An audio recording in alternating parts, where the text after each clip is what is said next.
Assalamualaikum warahmatullahi wabarakatuh. Perkenalkan, kami dari kelompok 4 peserta Latsar CPNS Angkatan 47 Pemerintahan Provinsi Kalimantan Utara.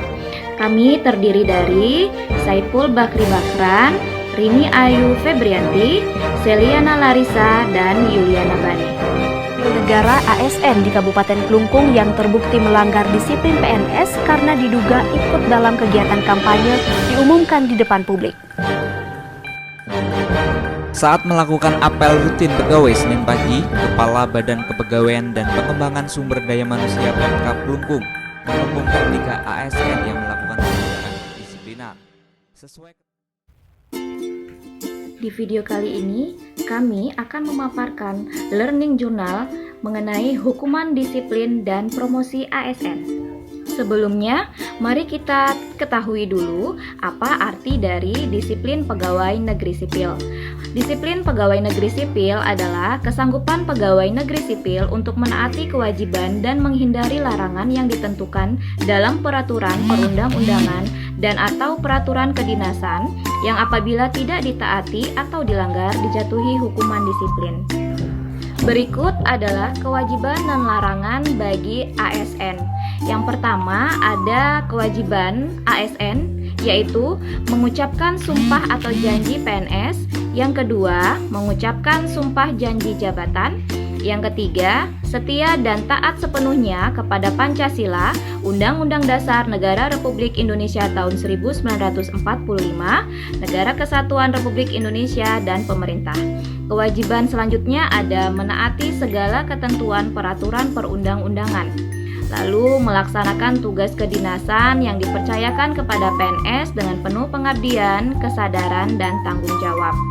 Lalu ada kewajiban berikutnya yaitu menjunjung tinggi kehormatan negara, pemerintah, dan martabat PNS dan mengutamakan kepentingan negara daripada kepentingan sendiri, seseorang, atau adapun larangan bagi PNS yaitu 1. Menyalahgunakan wewenang menjadi perantara untuk mendapatkan keuntungan pribadi dan atau orang lain dengan menggunakan kewenangan orang lain. Lalu ada tanpa izin pemerintah menjadi pegawai atau bekerja untuk negara lain dan atau lembaga atau organisasi internasional. Lalu bekerja pada perusahaan asing, konsultan asing, atau lembaga swadaya masyarakat asing. Yang terakhir ada larangan yaitu memiliki, menjual, membeli, menggadaikan, menyewakan, atau meminjamkan barang-barang baik bergerak ataupun yang tidak bergerak, dokumen atau surat berharga milik negara secara tidak. Apa itu hukuman disiplin bagi ASN?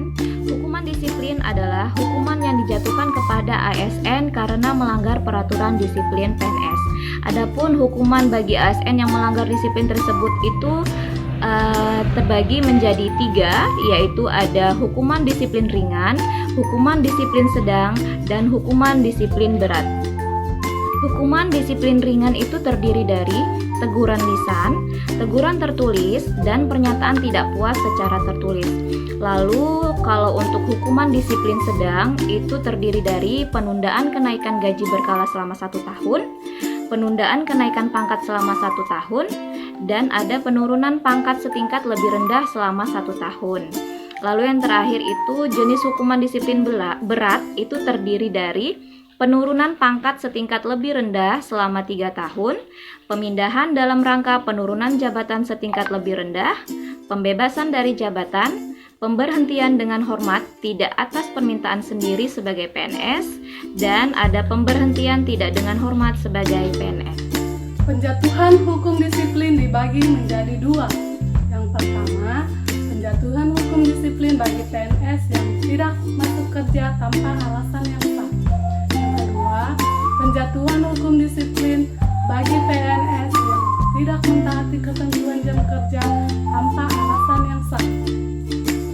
Penjatuhan hukum disiplin bagi PNS yang tidak masuk kerja tanpa alasan yang sah. Yang pertama, tidak masuk kerja tanpa alasan yang sah selama 5 hari kerja dikenakan hukum disiplin teguran lisan.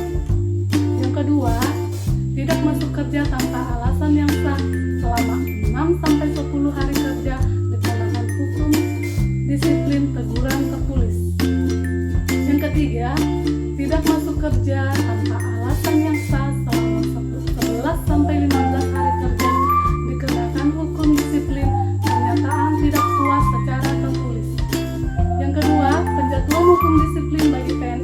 tidak mentaati ketentuan jam kerja tanpa alasan yang sah.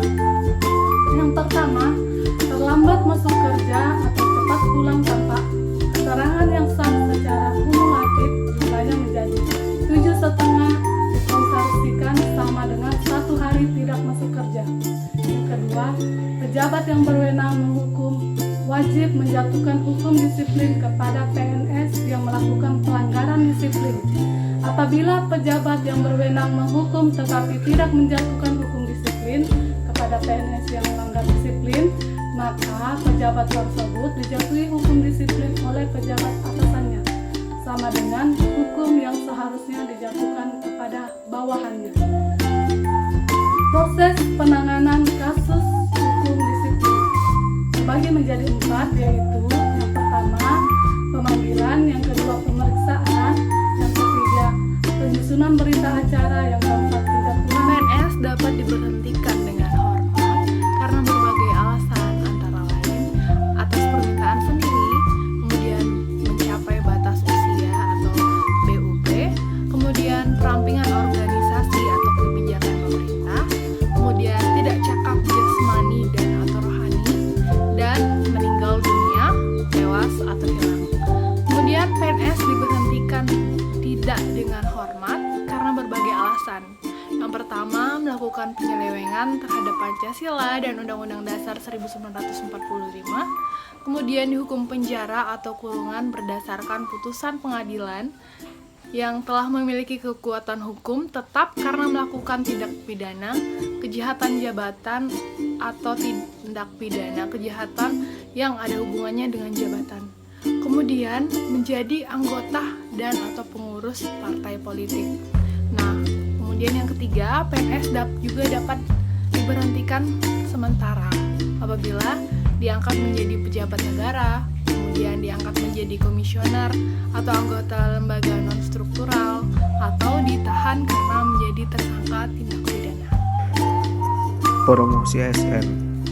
Promosi atau kenaikan jabatan merupakan peningkatan dari seorang tenaga pegawai pada suatu bidang tugas yang lebih baik dibandingkan dengan sebelumnya dari sisi tanggung jawab lebih besar, prestasi, fasilitas, status yang lebih tinggi, dan adanya penambahan upah atau gaji serta tunjangan lainnya.